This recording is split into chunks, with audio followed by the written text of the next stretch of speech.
ผู้มีพระภาคเจ้าตรัสไว้ดีแล้วธัมมังนัมสสามิ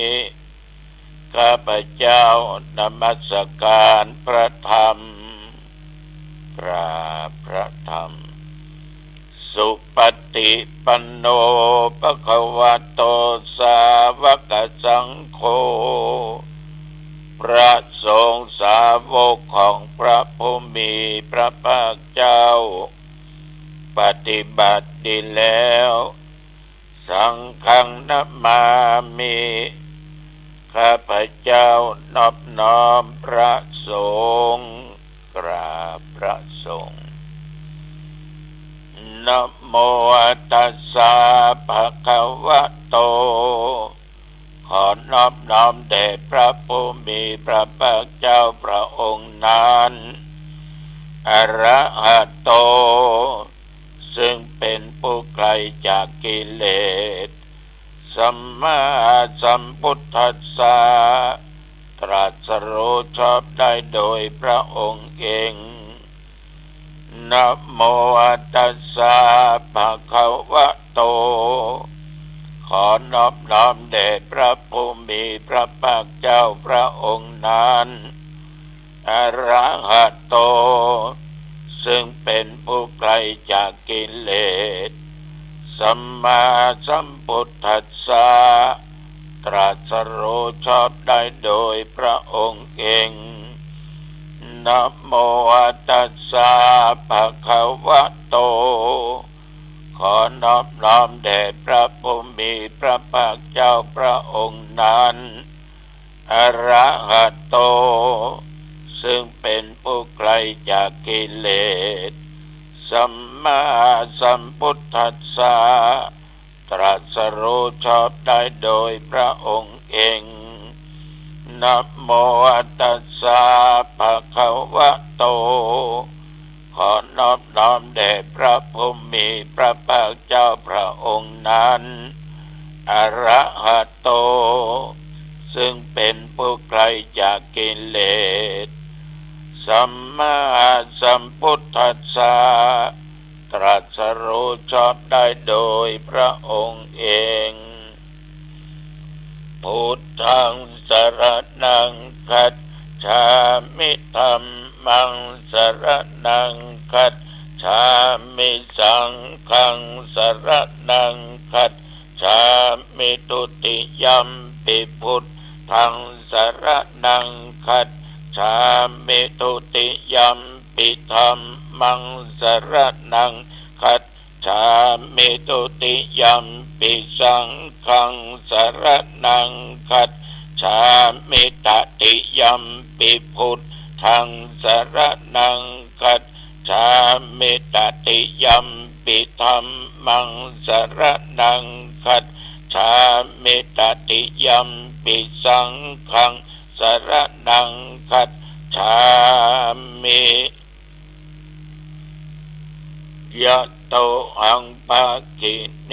อริยยาจาติยาชาโตนาภิชานามิสัญเจจาปานังชีวิตาวโรเปตาเตนะสัจเจนะโสติเตโอตุโสติขัพพัสสะโพชังโคสัตติสังฆาโตธัมมานังวิจโยตถาวิริยัมปิติปัสสติโพชังคาจัตตถาปะเรสัมมาทุเปกขะโพชังคาสัตเตเตสัพพทัสสินามุนินาสัมมาทัคคาตาภาเวตาภาหุลิกตาสังวัตตันติอภิญญายะ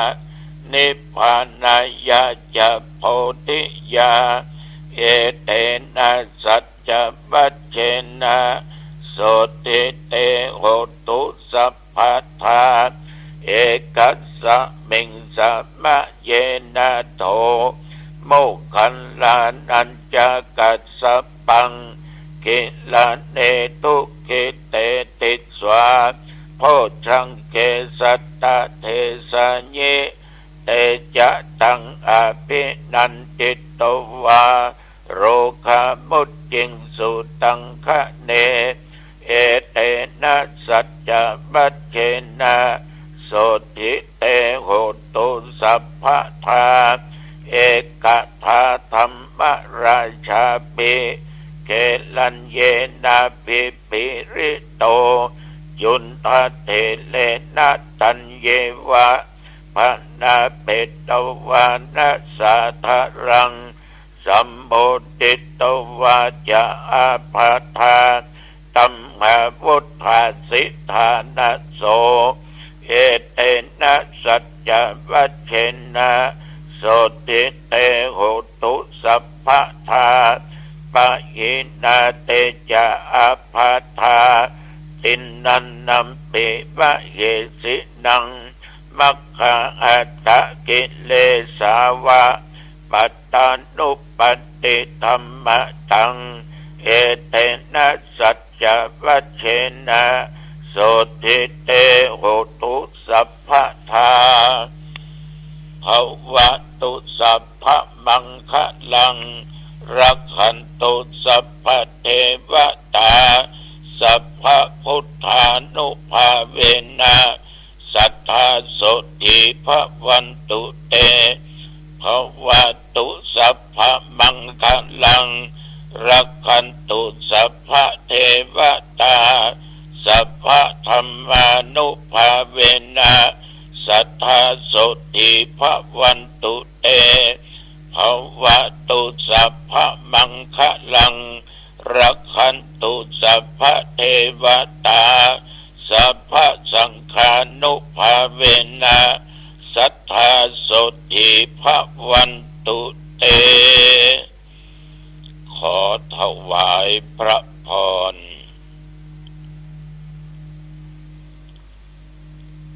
กรมอุตุได้ประกาศ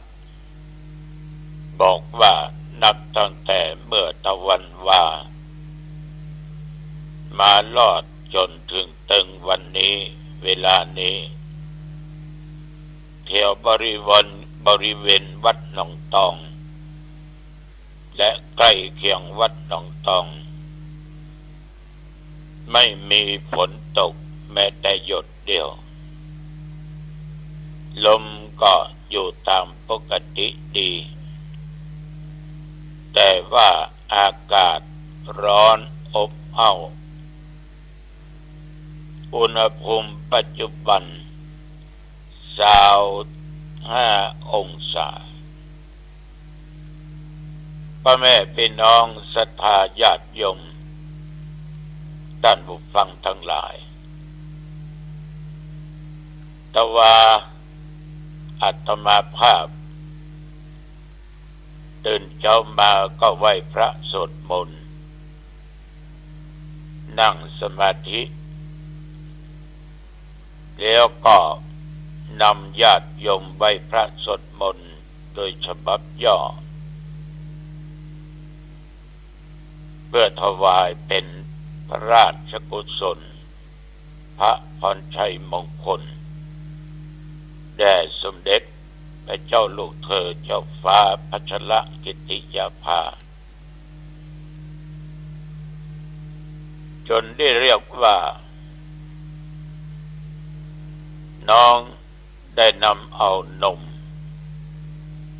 และกล้วยกาแฟดำขนมปังและไข่มาถวายนั่งฉันได้สักบึ้นสักเมื่อประมาณ7 โมงเช้าสามเณรก็ล่นมาบอกว่าตุลุงครับ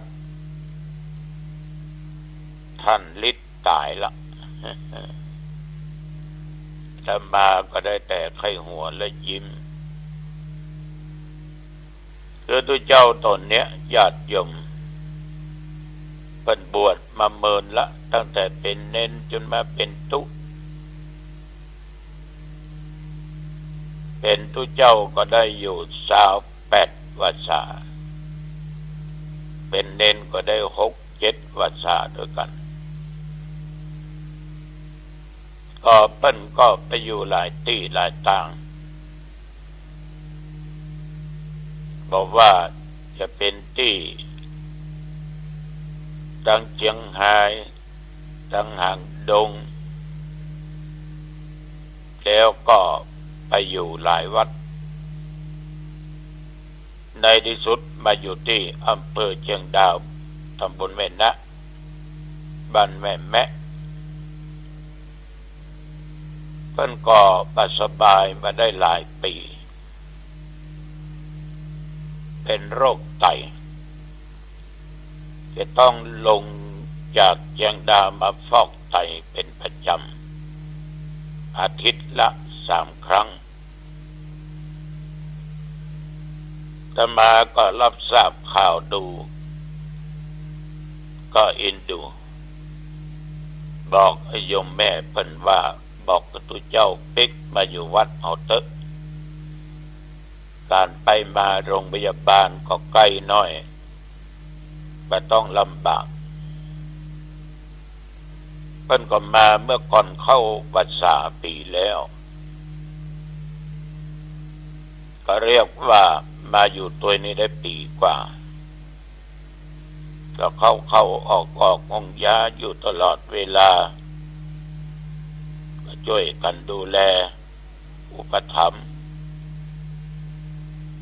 ฟอกไตสัปดาห์ละ3 ครั้งลดลงมา2 ครั้งแล้วก็กลับมา3 ครั้งวันศีลวันธรรมก็ขึ้นบนวิหารได้มีงานข่าวดำก็ไปได้แต่ว่ามาถึงเมื่อวันที่25ตะวันวาที่ผ่านไปนี้เย็นวันที่24ก็ยังเที่ยวไปเที่ยวมาได้เจ้ามา7 โมงน้องเพิ่นก็เข้ามาส่งก็ไปหันตัวต้านนั้นได้มรณภาพไปแล้วเน้นหูข่าวฟังล้นมาบอกอาตมาก็ได้แก้ไขห่วงแล้วก็ยิ้มว่าสังขารมันบ่เที่ยงเกิดแก่เจ็บตายเป็นธรรมดาของสัตว์โลกสัตว์ทุกชนิดมันจะต้องเป็นไปอย่างนี้บ่ใช่สัตว์บ่ใช่คนแม้แต่วัตถุมันก็ยังมีการเปลี่ยนแปลงแผ่นดินก็มีการเปลี่ยนแปลงลมฟ้าอากาศก็เปลี่ยนแปลงในโลกนี้มันยังมีร้อนมีหนาวมีฝนตกมีน้ำนองน้ำท่วมมีไปตามธรรมชาติก็นึกถึง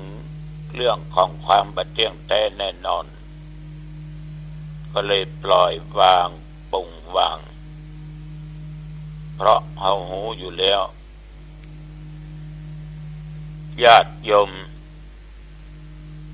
ถามว่าตุลุงเสียใจก็ไม่เสียใจไม่ดีใจแต่เสียใจแล้วก็บ่ดีใจดังที่กล่าวแล้วว่าสัตว์ทุกตัวทุกตนทุกคนทุกชนิดย่อมจะมีการพัดพรากจากกันถ้าไม่เราก็เขาไม่วันใดก็วันหนึ่งมันมีงานเลี้ยงใดที่ว่ามีคำว่ามันเลิกญาติโยมทุกลมหายใจนั้นที่แม่สร้างเอามาพ่อสร้างเอามา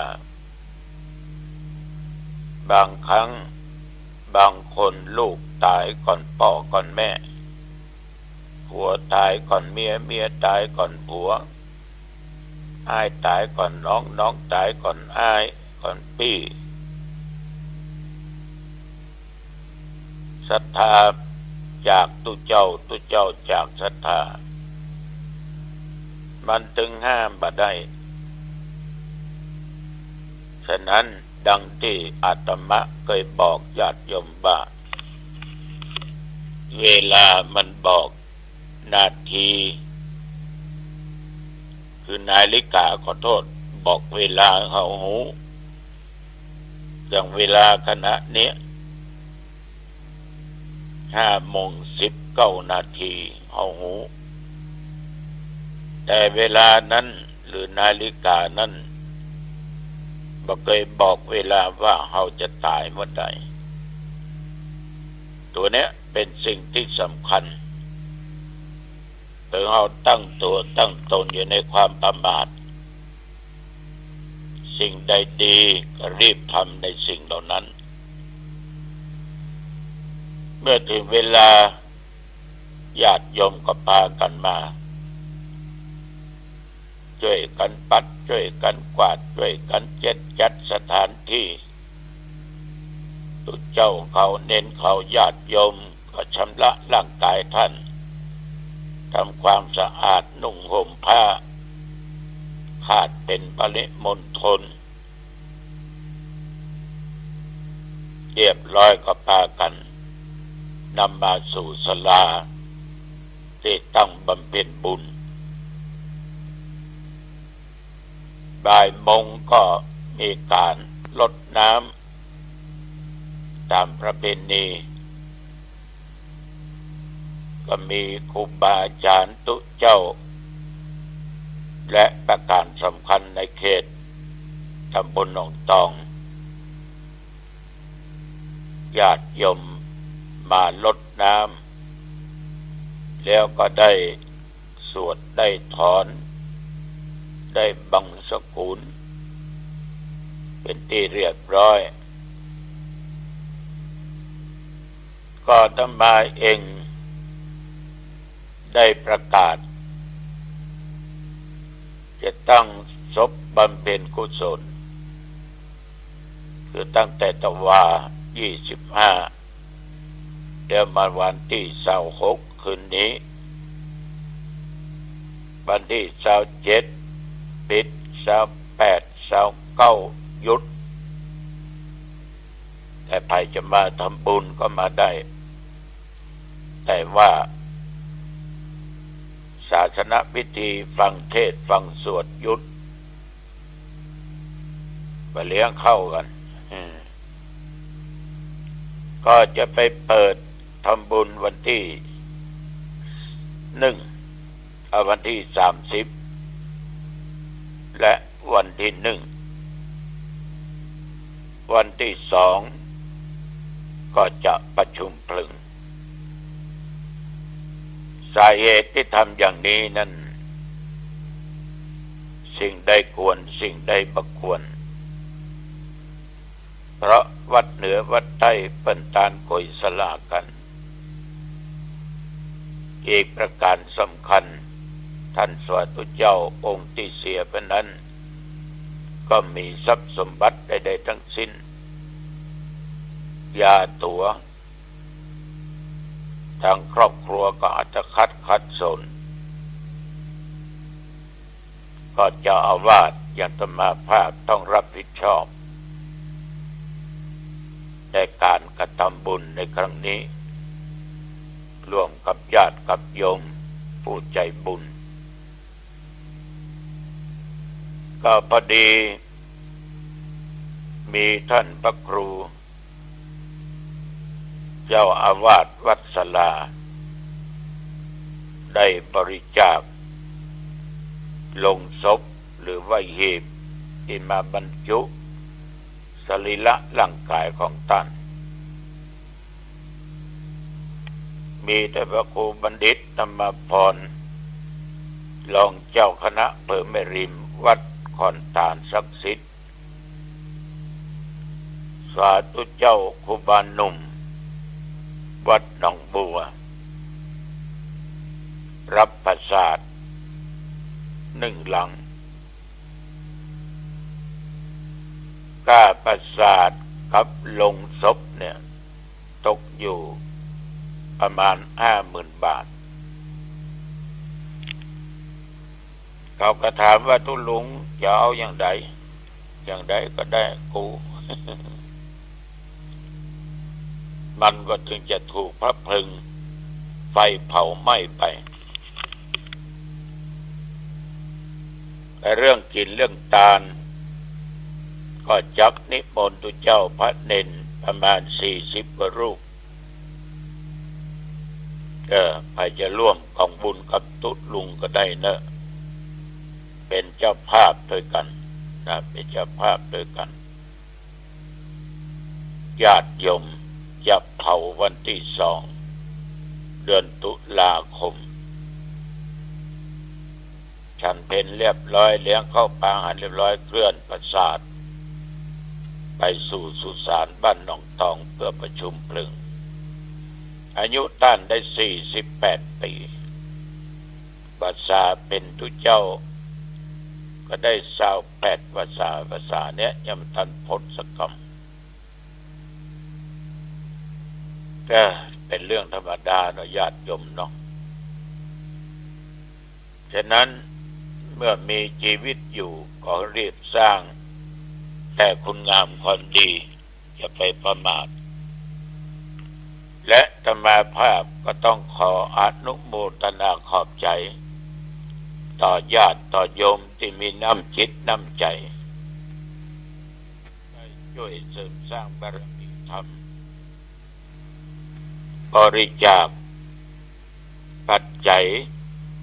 เป็นทุนในการจัดซื้อหาเครื่องมือการแพทย์เครื่องช่วยหายใจไว้ห้อง ICU โรงพยาบาลหางดง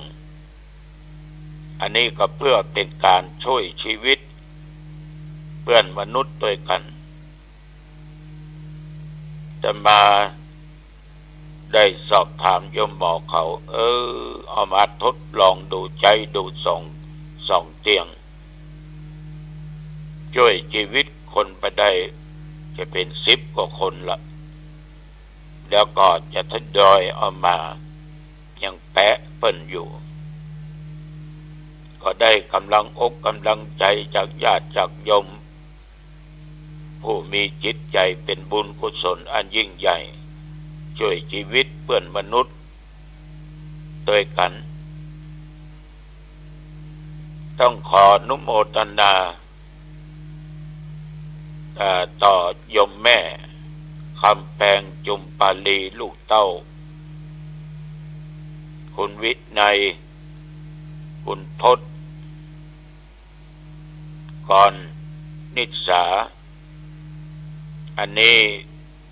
ร่วมบุญร่วมกุศลมา 11,400 บาทอยู่ที่บ้านแม่คักหางดงคุณพันนีปัญญาแม่คัก 1,000 กล่องบุญแล้วก็คุณนพพรปวินาป้าเกศรศรีวิจัยแล้วก็โยมน้อยโยมจิ๋ม200 กล่องบุญตระกูลวงดีคือพ่อยงยุทธแม่พันนีวงดีบ้านแม่กุ้งน้อย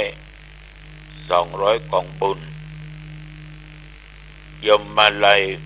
พงถวายบ้านต่องกายพร้อมกับลูกกับเต้าหลานเหลนจุผู้จุคน 10,000 กล่องบุญมีศรัทธาจะทานไปหาพ่อคำปันก็ขอบุญกินบุญทานลอดถึงด้วยจิมนโมทนาต่อคุณรัตนพงศ์คนเที่ยงกับหลานเพื่อนนางสาวนิรบลคนเที่ยงมาทำบุญคล้ายวันเกิด 1,100 กล่องบุญอันนี้ก็อยู่ที่บ้านน้ำแพร่เพื่อหางดงนุโมทนาต่อคุณบุญศรี200 กล่องบุญคุณพันนี500 กล่องบุญ ณฑมนต์200กล่องบุญแม่ของแก้ว200กล่องบุญคุณกรละวัน50กล่องบุญคุณทองใบ100กล่องบุญคุณบุญมี100กล่องบุญคุณเดช100กล่องบุญคุณแตน100กล่องบุญคุณยุทธนา100กล่องบุญอานันต์นิตยา100กล่องบุญเฮียไร100กล่องบุญคุณศิลานี่ก็หอมกินอ้อมทานมา100กล่องบุญนอกนั้นก็ยังมีคุณวัฒนิดาจินตนา100กล่องบุญคุณสุพจน์โสภาจินตนา100กล่องบุญแม่อุ่นชัยศรีแม่ปันบุญหมื่น100กล่องบุญอันนี้เป็นกองคณะ